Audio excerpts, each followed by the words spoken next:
Patrimoine. Salut sur vous. En quête de patrimoine, découvrons notre histoire.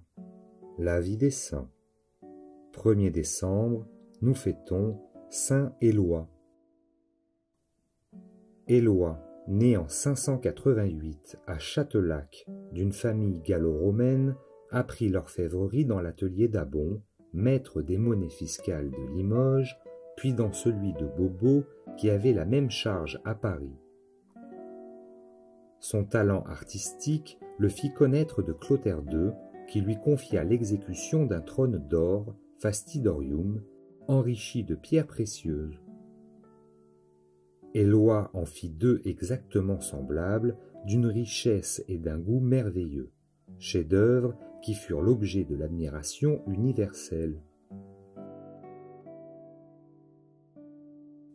Après la mort de Beaubeau, le jeune artiste lui succéda. Le roi Dagobert avait pour lui une estime et un attachement tels qu'il ne pouvait s'en séparer. Il voulait qu'Éloi eût un appartement près du sien dans chacune de ses résidences. Le pieux et érudit orfèvre emportait avec lui son reliquaire et sa bibliothèque.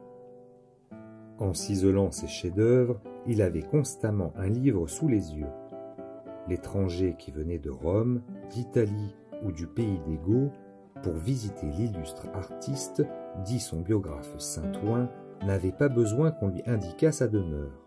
Il n'avait qu'à suivre les processions de pauvres, de captifs délivrés par la charité des lois, lesquels se dirigeaient de tous les points vers la maison de leur bienfaiteur. Il y en avait de tous les peuples, Gaulois, Italiens, Bretons, Maures, Saxons, etc.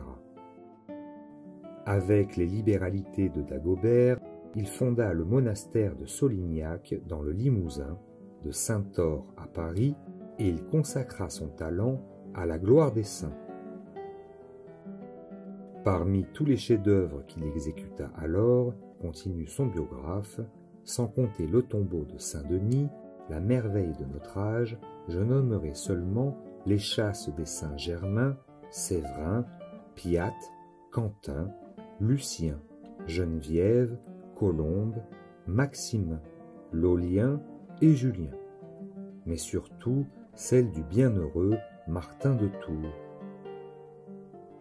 Devenu prêtre et évêque de Noyon, 640, il parcourut les campagnes, évangélisant les tribus des Suèves, des Frisons et des autres barbares, depuis Courtrai jusqu'à Anvers.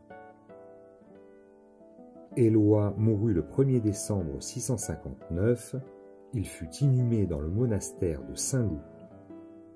La reine Bathilde, avec ses fils et les grands de sa cour, voulut assister aux funérailles et mêler ses larmes à celles du peuple.